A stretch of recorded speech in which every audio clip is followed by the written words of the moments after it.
Welcome to only IAS. स्वागत है आप सभी लोगों का प्रीलिम बूस्टर न्यूज डिस्कशन में। आज 2 मई 2022 है, तो आइए देख लेते हैं कि ऐसे कौन से इंपॉर्टेंट आर्टिकल्स हैं जो आज हमें कवर करने हैं। हमारा first article museum grant scheme के बारे में है। मिनिस्ट्री ऑफ कल्चर ने अभी हाल ही में 3.75 crore upgradation of museum scheme के तहत दिए हुए हैं। ये जो अपग्रेडेशन ऑफ म्यूजियम स्कीम है, ये म्यूजियम ग्रांट स्कीम का हिस्सा है। 5 करोड़ का प्रोजेक्ट है एल्लूरू टाउन के आंध्र प्रदेश का, जहां पर म्यूजियम अपग्रेड किया जा रहा है। उसमें से 3.75 करोड़ रुपीस दे दिए गए हैं and that is the reason कि जो म्यूजियम ग्रांट स्कीम है वो न्यूज में आई है। ये मिनिस्ट्री ऑफ कल्चर का इनिशिएटिव है, 2013 में इसे स्टार्ट किया गया था। बेसिक ऑब्जेक्टिव एकदम साफ है, हम नए म्यूजियम्स को बनाएं, उन्हें स्ट्रेंथन करें, मॉडर्नाइज करें, रीजनल लेवल पे, स्टेट लेवल पे या फिर डिस्ट्रिक्ट के लेवल पे। प्लान तो ये है कि हर साल कम से कम एक कोई सेंटर या फिर स्टेट गवर्नमेंट का म्यूजियम स्टैब्लिश हो। स्टेट में हो रहा है तो स्टेट की कैपिटल में हर साल कम से कम एक बने। इसके लिए फाइनेंशियल असिस्टेंस भी दिया जाएगा। वो स्टेट गवर्नमेंट को दे सकते हैं, किसी सोसाइटी को दे सकते हैं, autonomous body, local body, trust, इन्हें भी दिया जा सकता है जो सोसाइटीज एक्ट ऑफ 1860 में रजिस्टर्ड हों, जो कोई नया म्यूजियम बना रहे हों। इसमें देखिए, डिस्ट्रिक्ट या रीजनल म्यूजियम्स बनाए जा सकते हैं। जो डिस्ट्रिक्ट या रीजनल म्यूजियम्स बनाए जाएंगे, इनमें बेसिकली होंगी 2 कैटेगरीज। पहली कैटेगरी होगी government owned state level museums की,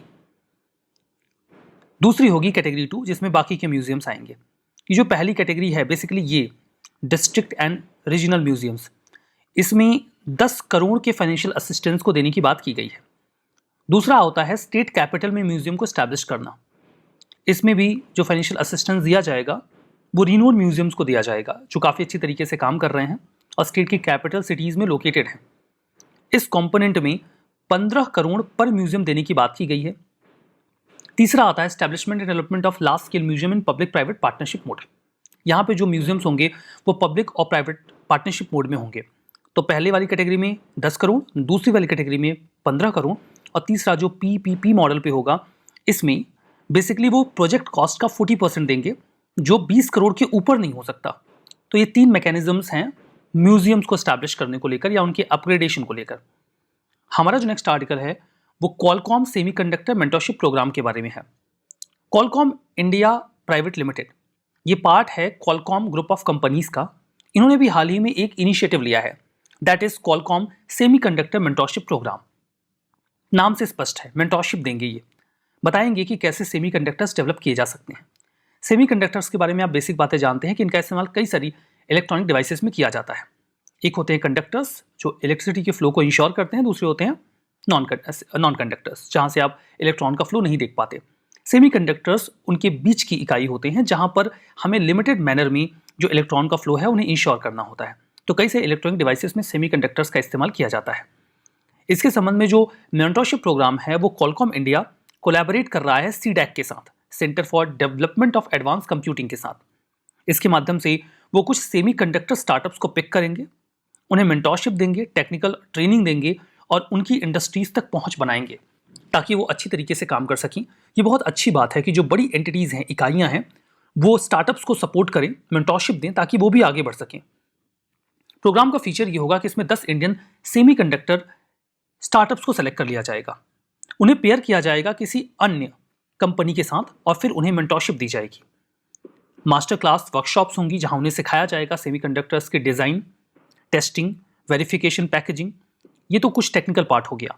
जो नॉन टेक्निकल टॉपिक्स हैं उन पे भी उन्हें असिस्टेंस मिलेगा, जैसे कि पिचेस, आईपीआर, मार्केटिंग, गवर्नमेंट के इनिशिएटिव्स क्या हैं, अपॉर्चुनिटीज़ क्या हैं कि वो अपनी प्रॉफिट को स्केल कर सकते हैं। ये सब जानकारी भी दी जाएगी। सीडैक जिसके साथ कोलैबोरेशन हो रहा है क्वालकॉम का। सीडैक एक premier research and development organisation है, ministry of electronics and information tech के तहत काम करती है, यानी कि मेटी के तहत। ये भारत में रिसर्च और डेवलपमेंट को बढ़ावा देते हैं। यहाँ पर वो जो कटिंग एज टेक्नोलॉजी है, डिज़ाइन डेवलपमेंट, प्रोडक्ट्स का डिप्लॉयमेंट या नए नए सॉल्यूशंस निकालना, इसके संबंध में रिसर्च एंड डेवलपमेंट हो, इसे इंश्योर करने का काम सीडैक करता है। हमारा next article mother nature a living being के बारे में है। मदुरई की जो बेंच है मद्रास हाई कोर्ट की, उन्होंने इन्वोक किया है पेरेंट्स पैट्रियाई जुरिस्डिक्शन। पेरेंट्स पैट्रियाई का मतलब होता है, एक लैटिन वर्ड है बेसिकली, जिसका मतलब होता है पेरेंट ऑफ द नेशन। जहां पर जो स्टेट होता है वो एक पेरेंट, माता पिता की तरह वर्क करता है। यहां पर यह कहा गया है कि जो मदर नेचर है वो एक लिविंग बीइंग है, वो एक जीवित व्यक्ति है। और अगर किसी को भी लिविंग बीइंग का दर्जा दे दिया जाए तो वो एक लीगल एंटिटी हो जाता है। जो भी अधिकार एक लिविंग बीइंग को मिलते हैं, वो चाहे नॉन लिविंग बीइंग ही क्यों ना हो, उसे वो मिलेंगे। मदर नेचर को अगर लिविंग बीइंग डिक्लेयर किया गया है तो मदर नेचर बीइंग मतलब लिविंग बीइंग, उन्हें एक लीगल पर्सन को मिलने वाले सभी अधिकार मिल जाएंगे। उनकी राइट्स, ड्यूटीज, लायबिलिटीज बिल्कुल वैसे ही होंगी जैसे कि एक इंसान की होती हैं, और उन्हें प्रिजर्व भी करना होगा स्टेट को। ये rights, fundamental rights, legal right, constitutional rights सभी इंसानों जैसे ही मदर नेचर को मिलेंगे, ताकि उनके survival, safety, sustenance and resurgence को इंश्योर कर सकें, ताकि उनका स्टेटस बना रहे और हम हेल्थ और वेलबींग को इंश्योर कर सकें। यहाँ पे स्टेट और सेंट्रल गवर्नमेंट को ये भी डायरेक्ट किया गया है कि वो मदर नेचर को बचाने के लिए अप्रोप्रिएट स्टेप्स उठाएं।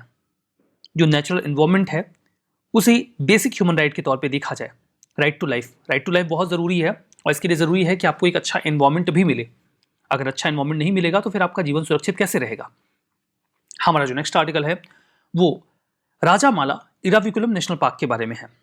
ये देखा जा रहा है कि जो न्यूबॉर्न नीलगिरी थार्स हैं, जिनकी उम्र 1 साल तक होती है, उनका survival rate Rajamala Eravikulam national park में सबसे ज़्यादा है बाकी लोकेशंस की तुलना में, जैसे कि साइलेंट वैली, पुथाडी या मुन्नार, जहाँ पर ये पाए जाते हैं। ये आइसोलेटेड हैबिटेट्स हैं बेसिकली। तो आइसोलेटेड हैबिटेट्स में वैसे भी जीवों की बचने की संभावना कम रहती है, वो एक कम्युनिटी में रहना पसंद करते हैं ना। राजामाला जो है बहुत ही बढ़िया सा हिल स्टेशन है, केरला के इडुक्की में है, और जो राजामाला हिल्स हैं ये आपको मिलेंगे इराविकुलम नेशनल पार्क में, and that is the reason कि इस नेशनल पार्क का नाम राजामाला इराविकुलम नेशनल पार्क रख दिया गया है। बेसिकली जो इराविकुलम नेशनल पार्क है, ये जो कन्नन देवन हिल्स हैं, साउथ वेस्टर्न घाट का जो पूरा एरिया है 97 स्क्वायर किलोमीटर का, वहां पर फैला हुआ है। यहाँ पर देखिए, इराविकुलम नेशनल पार्क जो है वो हाईएस्ट डेंसिटी रखता है, लार्जेस्ट सर्वाइविंग पॉपुलेशन जो नीलगिरी थार की है उसकी। ये एक इंडेंजर्ड माउंटेन गोट है, बकरी जैसी एक प्रजाति है जो इंडेंजर्ड है राइट नाउ। इस पार्क को मेनली बनाया ही गया था नीलगिरी थार को बचाने के लिए। देखिए, नीलगिरी थार तो बेसिकली यहाँ मिलता ही है। फर्दर जो इराविकुलम नेशनल पार्क है वो नीलाकुरिंजी फ्लावर्स के लिए बहुत फेमस है। हर 12 साल पे जब आप वहाँ पे जाके देखेंगे, जब 12 साल पे ये फ्लावर्स खिलते हैं तो पूरा एरिया बिल्कुल ब्लू हो जाता है इन फ्लावर्स की वजह से, और फिर उस समय ये नज़ारा देखने लायक होता है। नीलगिरी थार ये एकमात्र माउंटेन ओंगोलेट है, मतलब खुर वाला एक मैमल जो सदर्न इंडिया में पाया जाता है। जो 12 स्पीसीज इंडिया में है उनमें नीलगिरी थार कश्मीर और भूटान का जो एरिया है वो भारत में यहाँ पर आपको मेजरली मिल जाते हैं। बाकी साउथ इंडिया की जो लोकेशंस है वहाँ तो हम बात कर ही रहे हैं। जो अरेबियन थार है वो आपको ओमान और यूएई में मिलता है, ठीक है। ये तमिलनाडु का स्टेट एनिमल भी है। वेस्टर्न घाट के रीजन्स में आपको ये मिलता है बेसिकली, और छोटे छोटे पॉकेट्स में अन्य जगहों पे भी। IUCN की रेड लिस्ट में इंडेंजर्ड है और WPA 1972 के शेड्यूल 1 में है।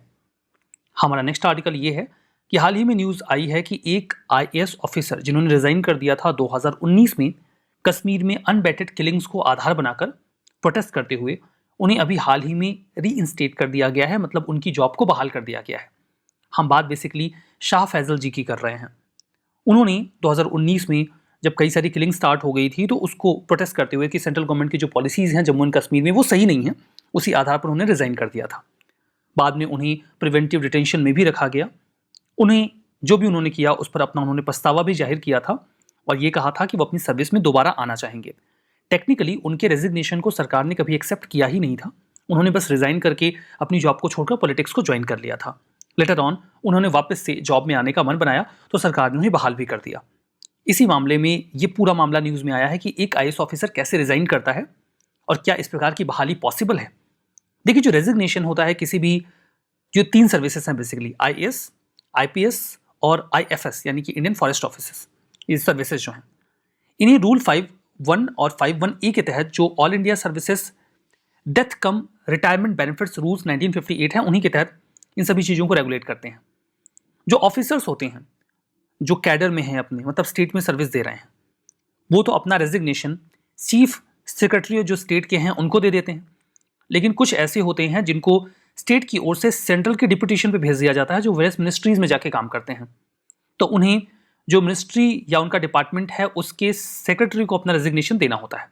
तो ये तो हो गया कि रेजिग्नेशन देना किसको है। अब यहाँ पर देखिए, रेजिग्नेशन को एक्सेप्ट या रिजेक्ट करने का अधिकार तो सेंट्रल गवर्नमेंट ने वेरियस एंटिटीज के पास है। जैसे IAS के संबंध में DOPT के पास है, होम अफेयर्स मिनिस्ट्री IPS का देखती है।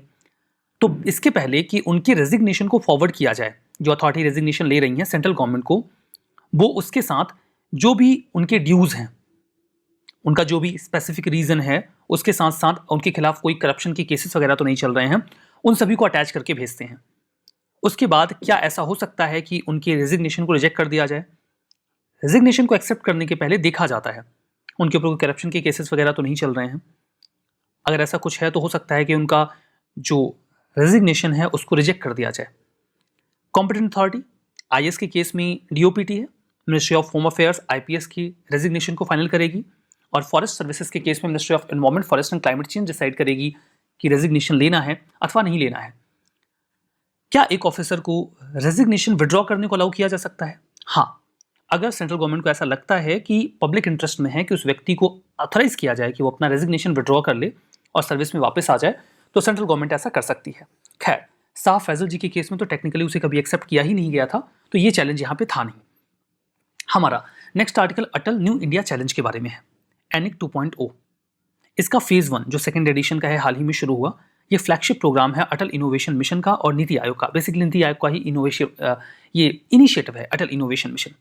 इसके माध्यम से भारत में हम इनोवेशंस को जो टेक्नोलॉजी बेस्ड हो उनको नर्चर सपोर्ट इसकी कोशिश करते हैं, उन्हें देखें, सेलेक्ट करें, सपोर्ट करें और नर्चर करें। तो इनोवेशन को बढ़ावा देने का प्रयास बेसिकली ये है। इसके माध्यम से health, water, sanitation, education, housing, energy, mobility, space application में हम इनोवेशन को बढ़ावा देने की कोशिश करते हैं। यहाँ पे स्टार्टअप्स को पिक किया जाएगा, 12 से 18 महीनों तक उन्हें सपोर्ट दिया जाएगा और ये सपोर्ट 1 करोड़ रुपए तक का हो सकता है फंडिंग। ठीक है, हमारा जो नेक्स्ट आर्टिकल है वो national behaviour change communication framework for garbage free cities के बारे में है।